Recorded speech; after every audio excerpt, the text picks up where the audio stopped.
Hello friends, today we are going to talk about hypersonic technology and why all of sudden this term has gained so much of significance। हाँ दोस्तों, आज हम लोग hypersonic technology की बात करने वाले हैं। इसके मीनिंग को समझेंगे, इसके कॉन्टेक्स्ट को समझेंगे और इसका क्या असर हो सकता है दुनिया के ऊपर, ये भी हम समझने की कोशिश करेंगे।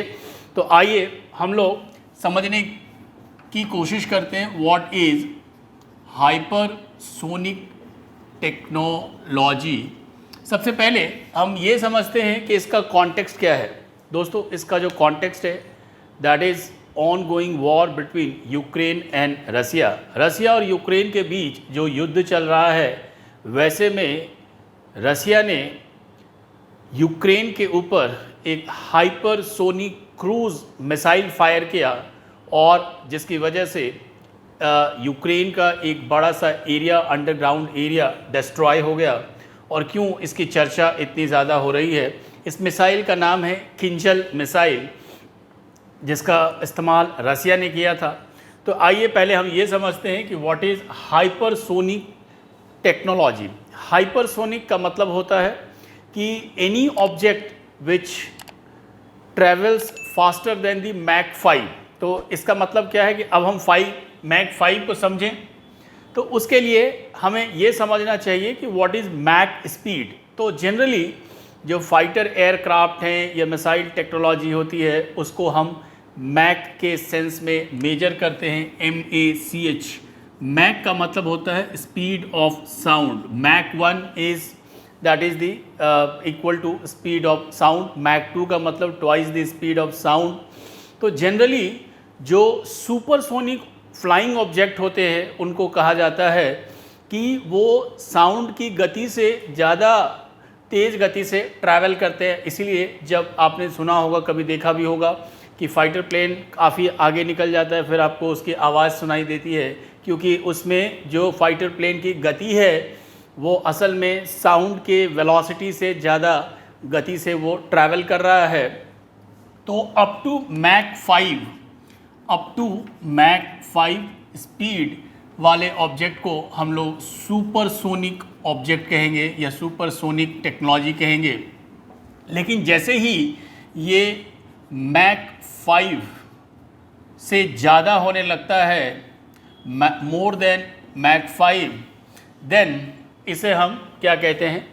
हाइपरसोनिक। यानी साउंड के स्पीड से 5 गुना से भी ज़्यादा तेज़ी से अगर कोई ऑब्जेक्ट फ्लाई करेगा तो उसको हम कहेंगे हाइपरसोनिक फ्लाइंग ऑब्जेक्ट। और इस कॉन्टेक्स्ट में चूँकि हम लोग मिसाइल की बात कर रहे हैं तो ये हाइपरसोनिक मिसाइल है।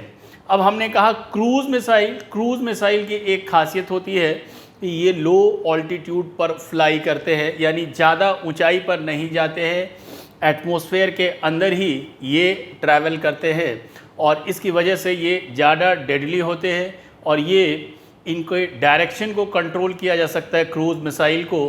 जबकि जो बैलिस्टिक मिसाइल है वो पहले आसमान में जाएगा और फिर वहाँ से क्या है, अपने टारगेट की तरफ फॉल होता है, उसमें डायरेक्शन चेंज करने का स्कोप नहीं होता है। तो इस वजह से क्रूज़ मिसाइल को माना जाता है कि ये ज़्यादा डेडली या ख़तरनाक हैं। कुल मिलाकर दोस्तों, ये जो युद्ध है ये एक ऐसी स्थिति में पहुंच गया है जो कि फिर से आर्म्स रेस को कहीं ना कहीं बढ़ावा दे रहा है। और रसिया ने जिस तरीके से इसके अंदर हाइपरसोनिक क्रूज़ का इस्तेमाल किया है, वो निश्चित तौर पर एक फिर से मिलिटराइजेशन और आर्म्स रेस को बढ़ावा देने वाला है। आइए हम ये समझने की कोशिश करते हैं कि क्यों ये इतना सिग्निफिकेंट है। तो जैसा कि हमने कहा कि हाइपरसोनिक क्रूज़ का मतलब होता है, हाइपरसोनिक क्रूज़ मिसाइल का मतलब हुआ जो कि मैक 5 या उससे ज़्यादा स्पीड से ट्रैवल करेगा। अमेरिकन रिसर्च एजेंसी के हिसाब से इसकी जो वेलोसिटी होती है वो 5000 किलोमीटर पर आवर के आसपास रहती है या इससे भी अधिक हो सकती है, जो कि बहुत ही ज़्यादा तेज़ गति है। तो इस फास्टर स्पीड से ट्रैवल करना, लो ऑल्टीट्यूड पर ट्रैवल करना, प्लस इसमें मनूवरिंग का स्कोप रहता है, यानी आप उसके डायरेक्शन को चेंज कर सकते हैं। और ये जो तीन फैक्टर है, तीन फैक्टर हमने बताया, स्पीड, देन लो ऑल्टीट्यूड, कम ऊंचाई पर ये फ्लाई करेगा जिससे ये रडार को इवेट कर सकता है लो एल्टीट्यूड की वजह से, और तीसरा है मनूवरिंग। इस मनूवरिंग कैपेसिटी की वजह से इसके डायरेक्शन को क्या है, चेंज किया जा सकता है। अब ये समझते हैं कि कन्वेंशनल वेपन से कैसे अलग है।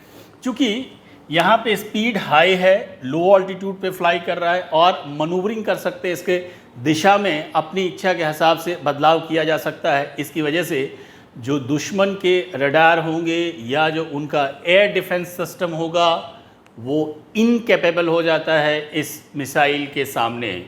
यानी कि दुश्मन के जो रडार होते हैं वो लो ऑल्टीट्यूड पर फ्लाई करने की वजह से और डायरेक्शन इसके चेंज होते रहते हैं, इस वजह से वो प्रिसाइजली ये लोकेट नहीं कर पाएंगे कि किस तरफ से आ रहा है। और स्पीड इतनी ज़्यादा होती है कि जब तक वो रेस्पॉन्स करें उससे पहले ये पूरे टारगेट को डिस्ट्रॉय कर चुका होता है।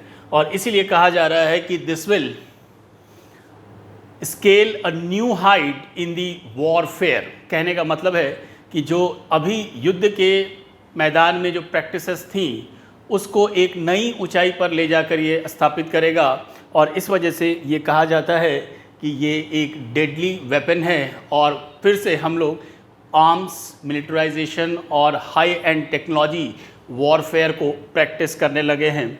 तो आइए अब हम ये जानने की कोशिश करते हैं कि दुनिया में किन किन देशों के पास ये hypersonic technology cruise missile available है।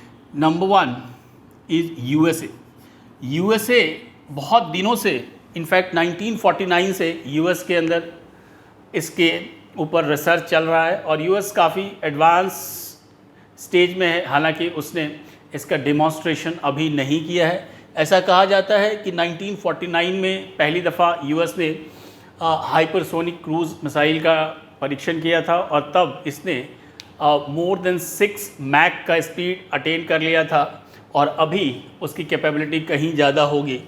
देन चाइना की बात करेंगे हम लोग। China has also demonstrated this technology. China के पास भी काफ़ी एडवांस टेक्नोलॉजी है और चाइना ने 1920 में इसका सफल परीक्षण भी किया था। Then Russia has already tested this in war. Russia ने सबसे पहले इसका परीक्षण 2018 में किया था और इसे रियल वॉर सिचुएशन में भी रसिया ने यूज़ कर लिया। और ऐसा कहा जाता है कि जो रसिया के हाइपरसोनिक क्रूज मिसाइल है उसका रेंज 2000 किलोमीटर है और ये न्यूक्लियर कैपेबल मिसाइल है जैसे कि MiG-31 से लॉन्च किया जा सकता है। इसके अलावा रसिया के पास और भी बॉम्बर है, Tu-22 M3 बॉम्बर से भी इसे फायर किया जा सकता है। तो इस तरीके से 3 कंट्री हैं वर्ल्ड में, रसिया, चाइना, यूएसए, जिनके पास हाइपरसोनिक टेक्नोलॉजी की मास्टरी है और ये काफ़ी एडवांस स्टेज में हैं। कुछ डेवलपिंग कंट्रीज़ भी हैं और कुछ दूसरे कंट्रीज़ भी हैं जिनके पास कि ये टेक्नोलॉजी अभी अवेलेबल है। उसके अंदर India, Japan, France, Germany, Australia.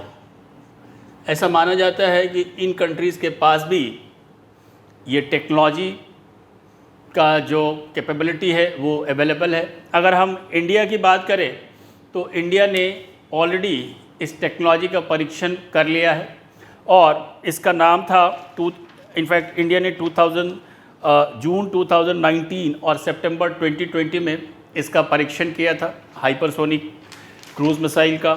इसका नाम था hypersonic technology demonstrator vehicle. Hypersonic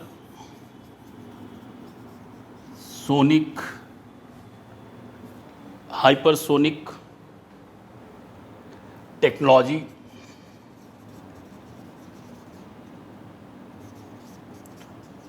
demonstrator vehicle,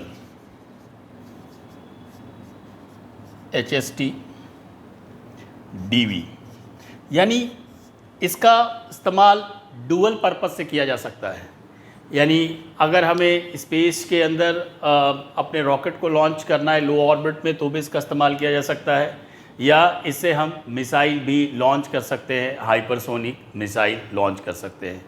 2020 में और 19 में जो इंडिया ने परीक्षण किया है उसमें हमने मैक 6 का स्पीड अचीव किया था, और ऐसा माना जाता है कि भारत के पास अभी इस टेक्नोलॉजी को डेवलप करने के लिए 12 हाइपरसोनिक विंड टनल हैं। ये टर्म इम्पॉर्टेंट है। भारत के पास 12 हाइपरसोनिक विंड टनल हैं। India is having 12 hypersonic wind tunnel, यानी भारत इस विंड टनल के हेल्प से, ये क्या है, एक इंटीग्रेटेड प्लांट है जहाँ पे कि परीक्षण किया जा सकता है, यानी यहाँ पे सिमुलेशन किया जा सकता है जहाँ पे कि लगभग 13 मैक तक हम स्पीड अचीव कर सकते हैं। और इसलिए ये कहा जाता है कि इंडिया भी काफ़ी एडवांस स्टेज में पहुंच गया है इस टेक्नोलॉजी को अचीव करने की दिशा में। तो इस तरीके से ये जो टेक्नोलॉजी है वो वर्ल्ड के अंदर शायद एक नए आर्म्स रेस को भी पैदा करेगा। सो आने वाले दिनों में जो वॉर अगर ये जल्दी ख़त्म नहीं होता है तो ये कई तरीके की समस्याएं भी पैदा करेगा, और फिर से हम वर्ल्ड के अंदर एक आर्म्स रेस और मिलिट्रिज्म का जो दौर है वो उसको आसानी से देख सकते हैं। तो ये था दोस्तों आज का हमारा वीडियो। हम लोग फिर अगले वीडियो में मिलेंगे किसी और टेक्नोलॉजी या किसी करंट अफेयर के मुद्दे के साथ। प्लीज़ आप हमारे चैनल को सब्सक्राइब करिए, वीडियो को लाइक करिए और शेयर करिए। Thank you very much.